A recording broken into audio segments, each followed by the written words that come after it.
Hey everyone, welcome back to the Banana Thumbnail Podcast, where we bring thumbnails to life to crush the competition.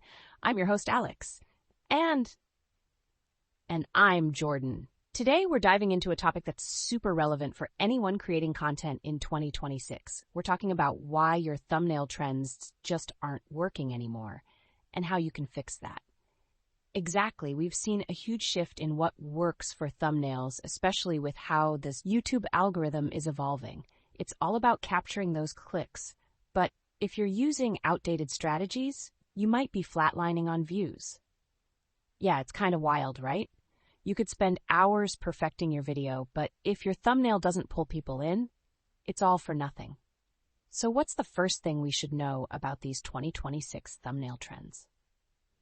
First off, one of the biggest shifts we're seeing is a move away from those polished, plastic-looking AI faces.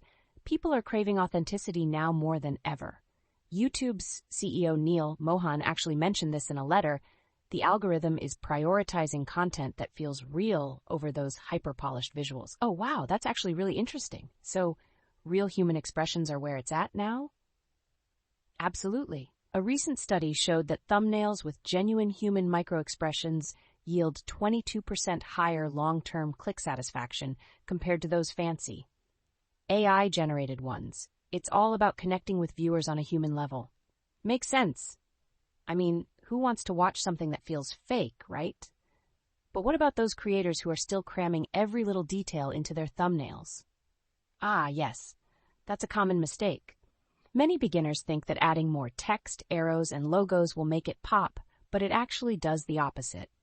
Thumbnails with more than 3 focal points see a 42% drop in retention within the first 3 seconds because of visual clutter.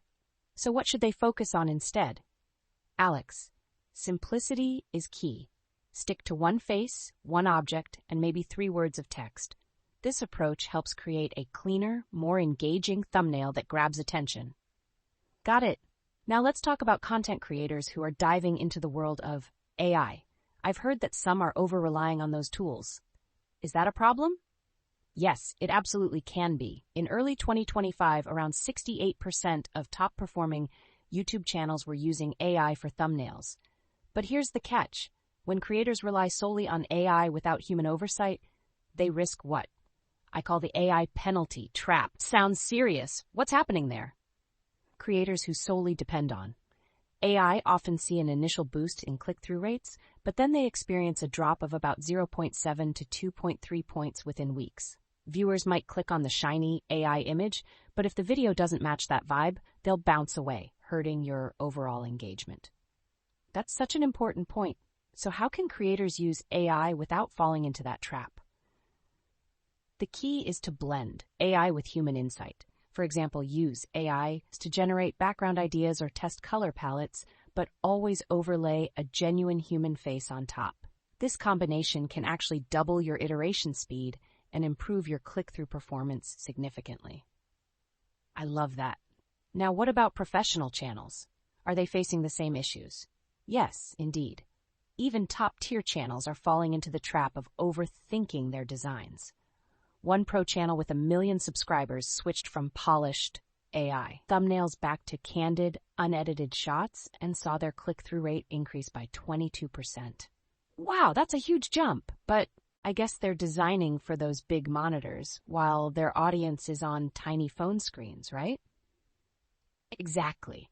You've got to consider that most viewers are on mobile devices. You only have about half a second to grab their attention, so placing key elements in the left 2/3 of the thumbnail is crucial. If you don't, mobile UI elements can cover it up. That's a great tip. And what about contrast? I've heard that's important too. Absolutely. You want a contrast ratio of at least 4.5 to 1 between your text and background. If you ignore this, you could also see those CTR drops we mentioned earlier. High contrast helps your thumbnails stand out on those dim mobile screens. So it's all about clarity and readability. What's next after getting the layout and contrast sorted out? Testing, testing, testing. YouTube has expanded its A/B testing features, and it's now a game changer. But you can't just test randomly. Focus on matching the emotion in your thumbnail with the tone of your video. Thumbnails that feature strong emotional expressions can increase CTR by 20 to 30%. Oh, I love that.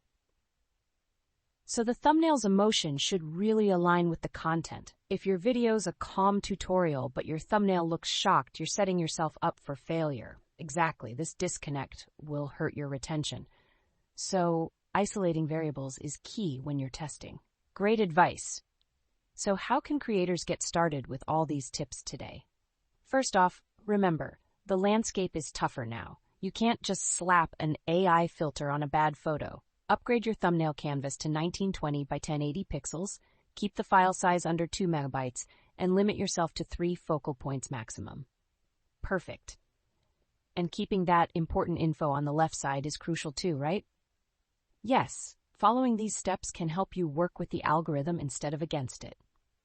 So to sum it all up, be authentic, simplify your designs, blend AI with human creativity, test those thumbnails, and always think mobile first. You got it. That's a solid wrap-up, and that's a wrap for this episode of the Banana Thumbnail Podcast. Thanks for listening, and we'll catch you in the next one.